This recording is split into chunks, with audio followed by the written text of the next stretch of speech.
दोस्तों, आज आपको एक ज्ञानवर्धक कहानी सुना रहा हूँ। यह आपको बहुत पसंद आएगी, इसलिए इस कहानी को अंत तक अवश्य देखें। शीर्षक है सफलता का मूल मंत्र। दोस्तों, सफलता के लिए कोई एक मूल मंत्र नहीं है, लेकिन मैं जिस मंत्र की बात कर रहा हूँ वह प्रत्येक में होना ही चाहिए। यह सफलता की ओर जाने की पहली सीढ़ी है। दोस्तों, बरसों पहले जब मैंने अध्यापन कार्य शुरू किया था, उन दिनों एक युवक मेरे पास आया। मैं नए स्थान पर अकेला रहता था, इसलिए यदाकदा उस ग्राम के युवक तथा छात्र अपनी समस्याओं का समाधान प्राप्त करने के लिए मेरे पास आया करते थे। जुलाई के महीने में स्कूल से घर जाने के बाद मैं शाम को बरामदे में बैठा हुआ था। दोस्तों, इस तरह से मैं रोज़ बरामदे में बैठकर कुछ न कुछ प्लानिंग किया करता था अपने स्टूडेंट के लिए। एक छात्र जिसे मैंने 2 वर्ष पूर्व पढ़ाया था मेरे पास आया। उसी प्लानिंग के बीच में वह पास के नगर में पढ़ाई कर रहा था। उन दिनों अपने घर आया हुआ था। उसने मुझसे पूछा, सर, सफलता का राज क्या है? उसने एक अजीब सा प्रश्न पूछा, और यह अजीब प्रश्न तो नहीं था, लेकिन ऐसा प्रश्न था जो कि सामान्यतः लोग पूछते हैं।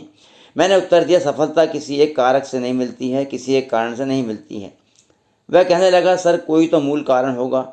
मैं उसे अपने घर के पीछे की ओर लगे बगीचे में ले गया। वहाँ से 2 पौधे चुनकर सावधानीपूर्वक निकाले और उस छात्र को दिए। उससे कहा, एक पौधा तुम अपने कमरे में लगा देना तथा दूसरा पौधा गांव में ही घर के आंगन में लगाना। दोस्तों, मैंने उसको हिदायत दी कि तुम ध्यान रखना कि इन पौधों में जो तुम अपने कमरे में लगा रहे हो उस पर विशेष रूप से ध्यान दो।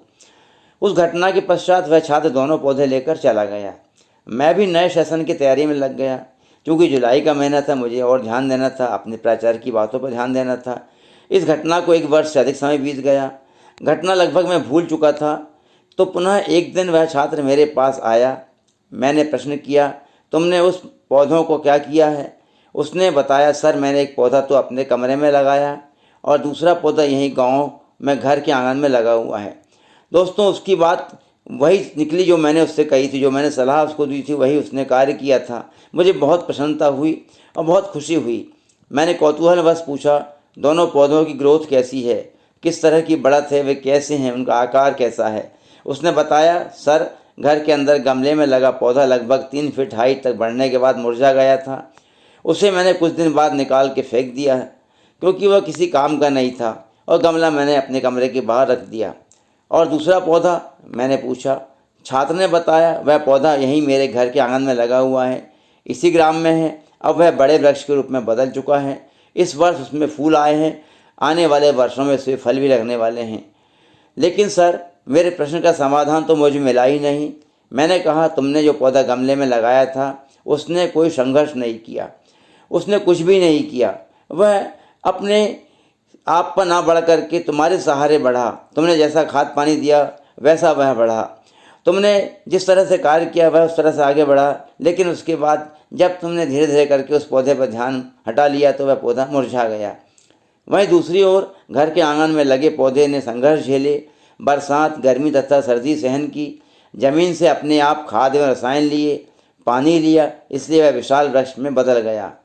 इसका सीधा सा अर्थ है कि संघर्ष से व्यक्ति निखरता है, संवरता है, उसे ऊर्जा मिलती है। दोस्तों, जब आप संघर्ष करते हैं, जब आप किसी चीज़ में लग कर के काम करते हैं, तो आपको वहाँ पर निखर मिलती है। आप निखरते हैं, आपका व्यक्तित्व संवर जाता है। तो कहानी से क्या शिक्षा मिलती है? कहानी से हमें शिक्षा मिलती है कि संघर्ष से डरे नहीं, उनका डटकर सामना करें। सफलता प्राप्त करने के लिए अपने आप को मजबूत बनाए रखें। यह सफलता प्राप्त करने के लिए आपका पहला कदम होगा।